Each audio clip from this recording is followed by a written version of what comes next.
I managed to get a job just under 1 month of moving to the UK. If you want to know how I did it, please keep watching.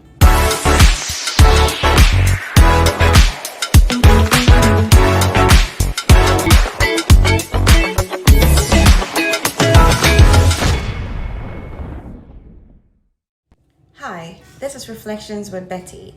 I created this channel for us to always discuss our daily events, activities, hassles, whatever we go through. So today, looking at our current life situation, I decided to talk about how to get jobs in the UK. It's a headache if you are unemployed.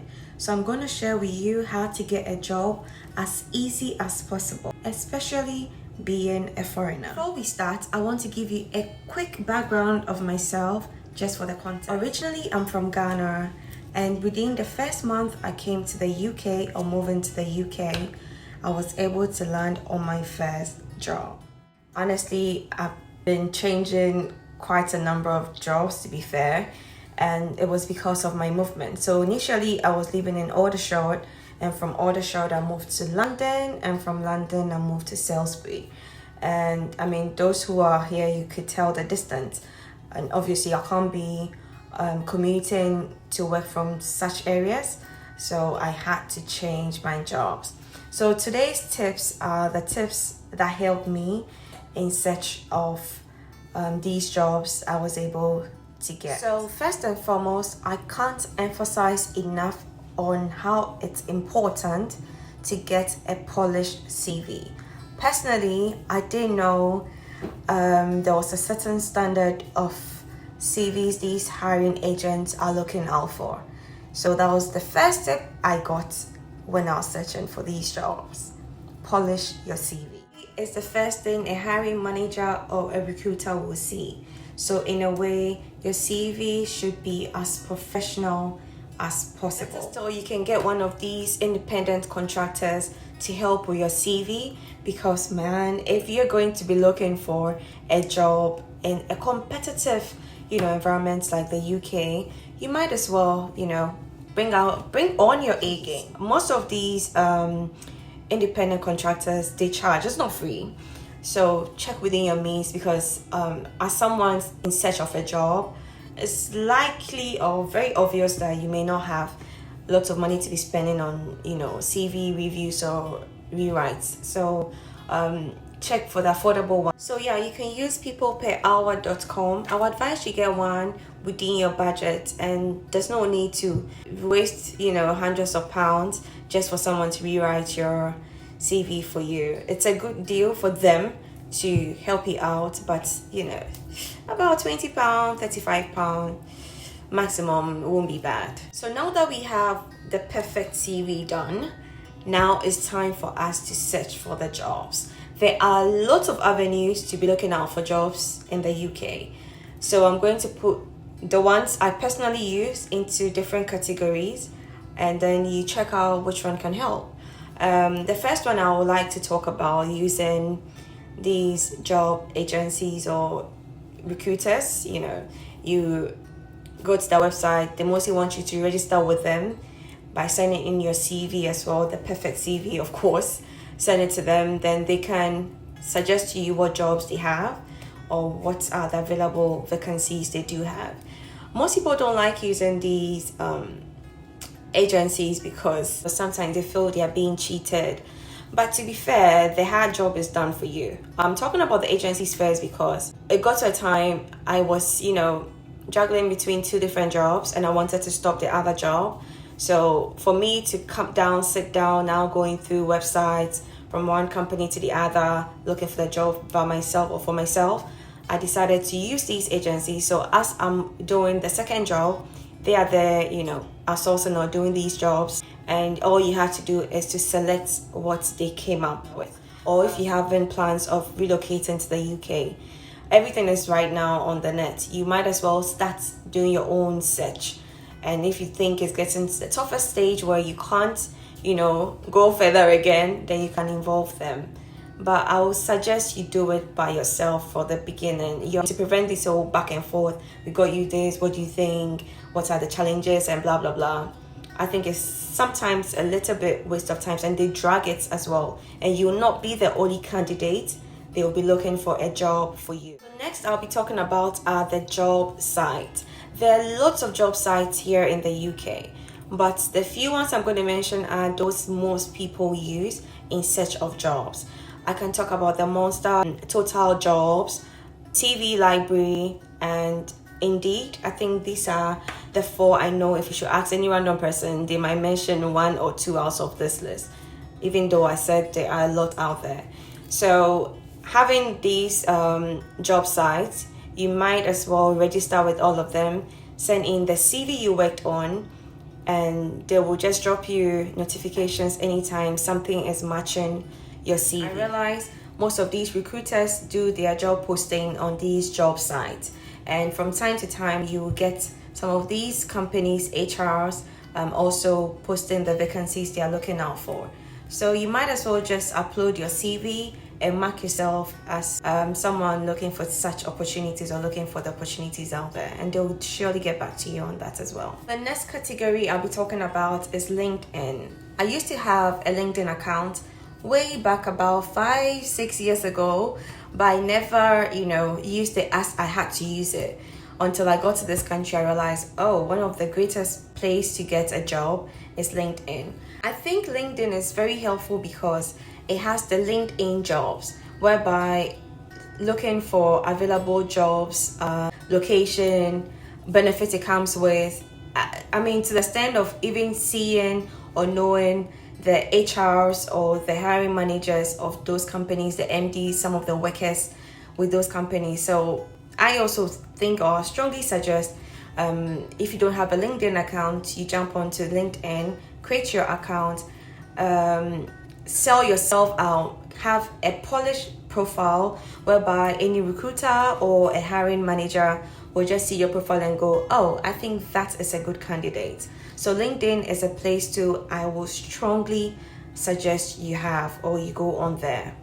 Oh yes, another thing I like about the whole LinkedIn job search is the fact that when you click on the job you want, you are able to see your other competitors. So let's say a job you're applying for, there've already been 5 applicants in search of the same job. You know that you're going in there to compete with 5 people. Sometimes when I click on some of these jobs, I see 20 applicants. I was like, wow, will I be able to, compete with these people? So it helps you to know where you're heading to, what you have to, bring to the war front to fight these people, because it's a war zone.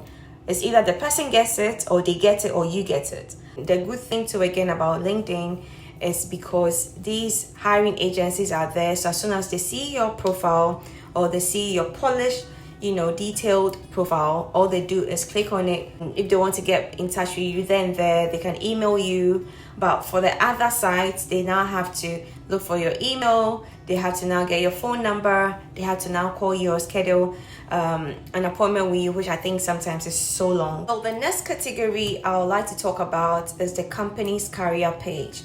I have not really, done that, but from good friends who use that format and they actually got the jobs, they confirm. So I don't mind sharing that as well.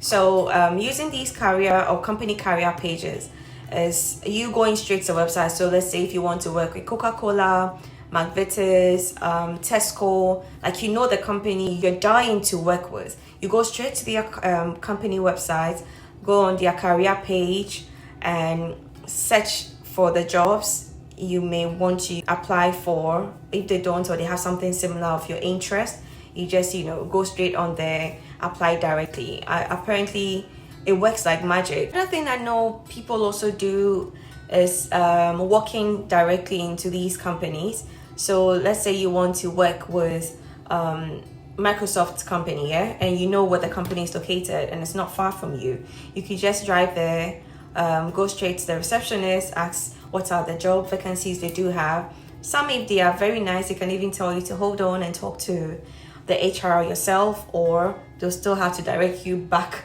to the company's career page. So give and take. There's no harm in walking to these companies to find out what they actually do have. I think that too isn't a bad idea. So now you've been able to identify the companies you are likely to work with or you would like to apply to. Most of these companies come with cover letters request. Most of these companies even put optional there. Some too put the asterisk there, like it's very, very important. You have to give us a cover letter. Day to day, companies are receiving loads and loads of applications for various positions. So for you to stand out, you will have to give them a very good cover letter.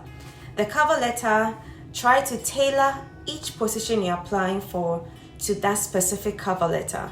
I know someone will say, Betty, that's a lot of job. You're applying for over 50 companies. How can you tailor one position to one company?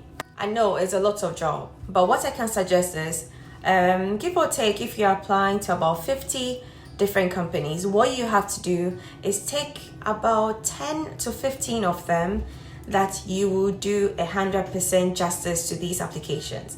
So go into the job description, get the key words or key points these job descriptions are looking out for, and put them in your cover letter.